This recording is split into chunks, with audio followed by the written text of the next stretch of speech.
The exciting thing about my job is getting to meet diasporans like me who have come back to Nigeria and have been able to create a way for themselves. So I spent some time in China, made some friends, and I'm going to be introducing one of them to you today, who is running a wood factory in Lagos and has succeeded in transiting from China, Hong Kong, Hangzhou to Lagos, Nigeria, and has been able to do it to help anybody who would like to do something familiar.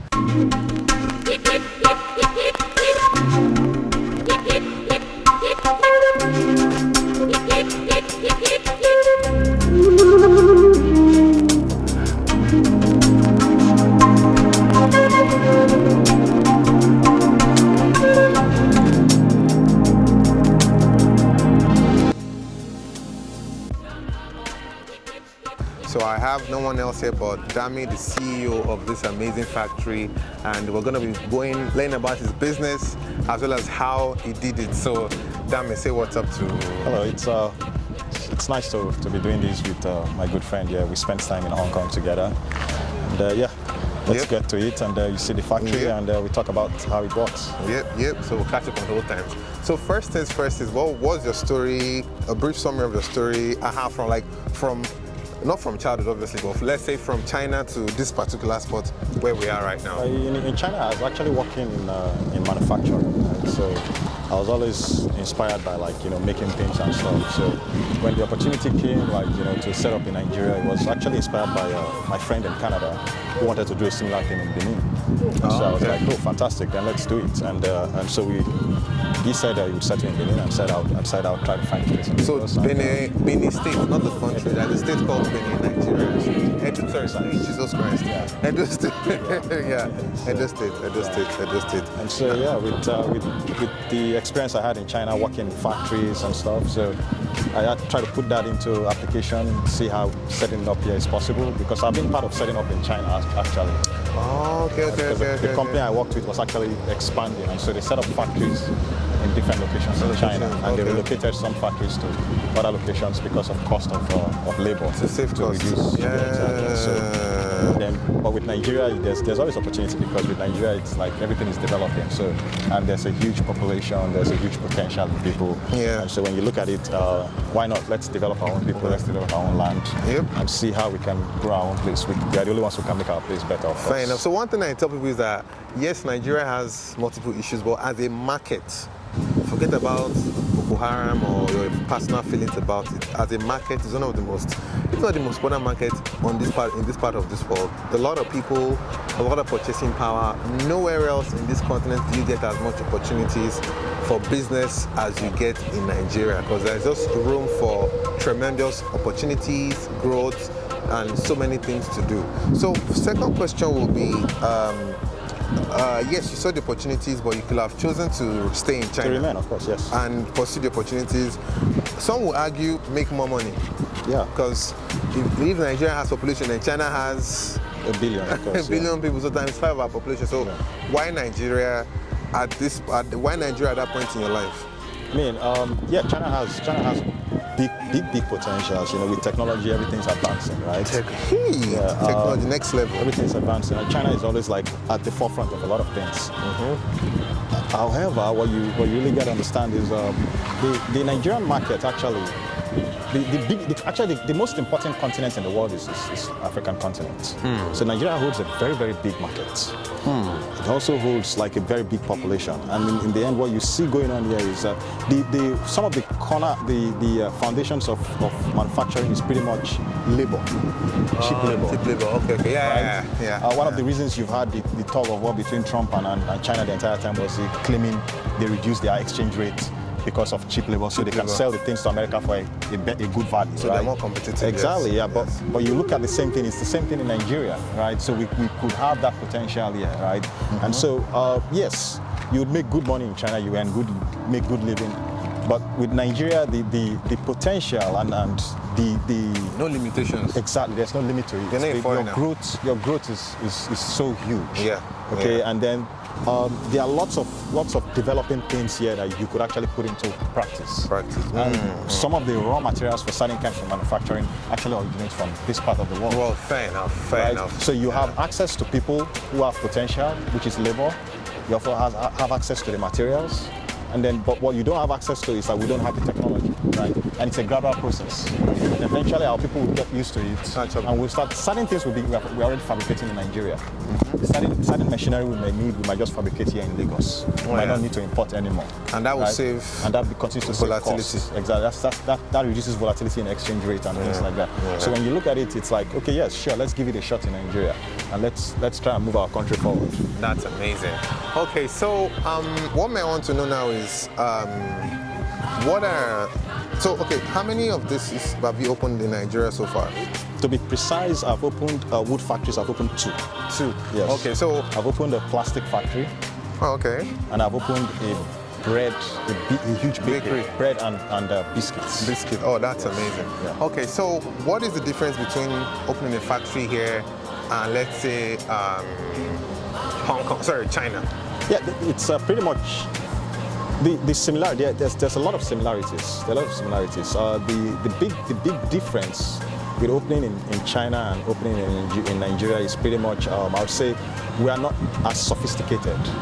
We're not as sophisticated. Yeah. Not just business-wise. Okay, let me exactly, I get what you mean. Not sophisticated in terms of like when we set it up, some of the technologies are still, like people are still learning. Yeah. So a lot of the times, one of the downtime I could have with setting up a factory is I have to probably wait for an expert to come in. Oh, yeah. And then after he comes in and then we set it up, then he also has to spend a week or 2 with training the people that are going to continue to use it, right? Oh, okay, makes sense. So that would be one of the setbacks, but it's not really a setback in the end, because at the end we're still able to get it done and impact knowledge. And impact knowledge, and from then on we can continue to mine. And the good thing with I think COVID has its good side and its bad side, you could say, right? The good thing with COVID is like people learn to work more online. Okay, people are used to Zoom, Skype, and stuff, and so WeChat.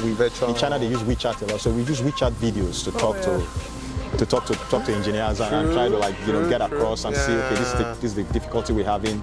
For some of the training was actually via Skype. One of the training was completely via Skype. Probably cheaper. Yeah, it was cheaper. They didn't have to come.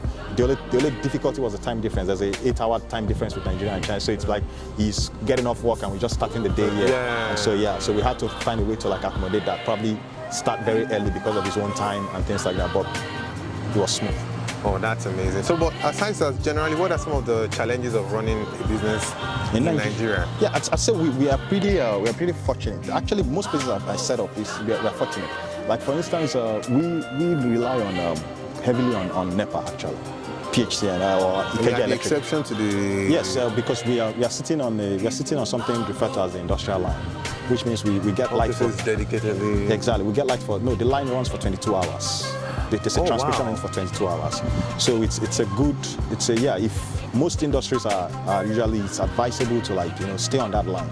So you get, the tariff is higher as compared to the process is smoother. Exactly, and then you save on diesel and running generator and things like that, right? So that's a good one. I think the other difficulty basically with manufacturing would be if you bring in a new technology with regards to training the workers, get them used to it, so they don't get frustrated on time and decide to leave and things like that. That would be the thing, so you don't have so much turnover.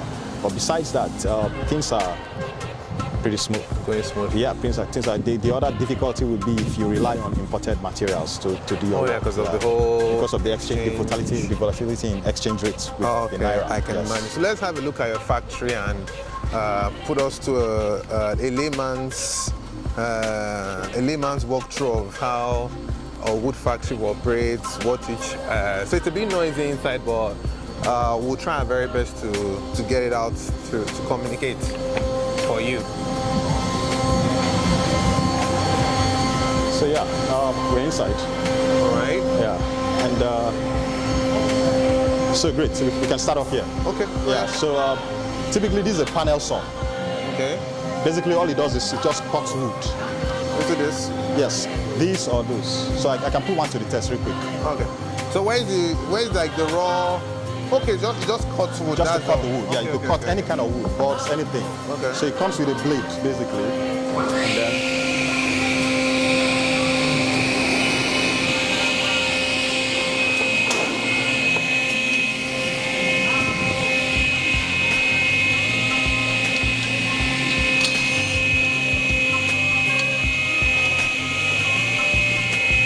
It has has like measuring tapes. It's for accuracy. And so when you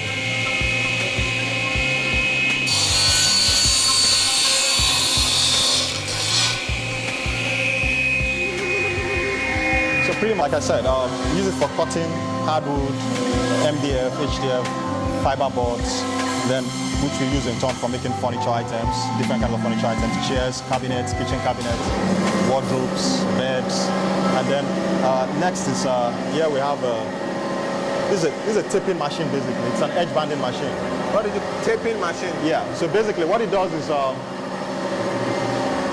the edge of these boards, if you notice, it's laminated here. But on this side, it's opened, right? Okay. Yeah, this is opened. Okay. On this is laminated. Okay. So basically, that machine will laminate.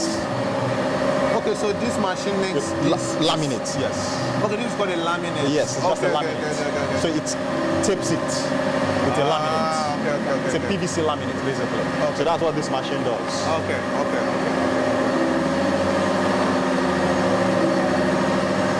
A really big one here. This basically this is a CNC. This is like a cleaner. No, it carves. It's like a 3D carving. Yes, it does 3D carving.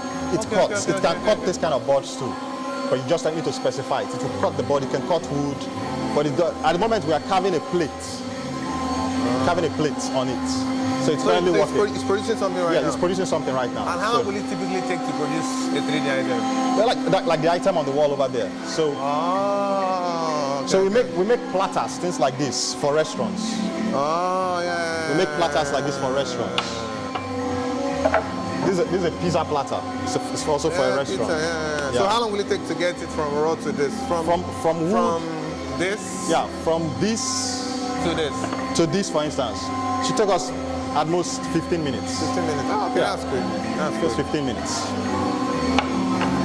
And typically we can carve something. This is a much more complex carving. I can imagine. How long does this one take? This will take about 24 hours to complete. So you stay overnight? No, we turn it off and then it continues. You could shut it down so and then. It's smart. Of course, it's working on its own. You program it. It's programmable. iPhone or computer? On a laptop. It has a specific software. Yeah. Okay. Yeah. Nice. And this is basically a planer. It's a thickness reducer. So the wood that comes from the sawmill is usually rough. So when you want to get it smooth, when you want to get the surface smooth, we use this. Okay. And where do you get your raw materials from? Well, we get the locally sourced wood from Ijebu. There are lots of woods across. Yes. Yeah. So, but if we need to get one quickly around, of course, there are sawmills within Lagos, of course. It's more expensive. But it's for a specific market, maybe for roofing. But when you want to do things for furniture, you need certain size, certain logs. So it's better to go to the main sawmill, the bigger sawmill where they cut the logs. So Ijebu is a unique place. So when you go in there, you need to buy in bulk because of the transportation. So usually we'll go there when our stock is low, and we load a lot of them and then bring them in. Makes sense. And this is It's part of this, or? Yeah, that's a dust collector basically. So to minimize the dust here, so we send this sucks in the dust from this machine. This is technically a sander. It would be nice to show you how this one works. It's very sander, like it's sanding machine. It's to smoothing up the wood. Like sandpaper. So it's putting this up. Okay. So maybe when they are done with one or two things here, I'll put it through. So we run it through. Or we can run. Have they been put in the sander? Those no, but that has been put in the sander.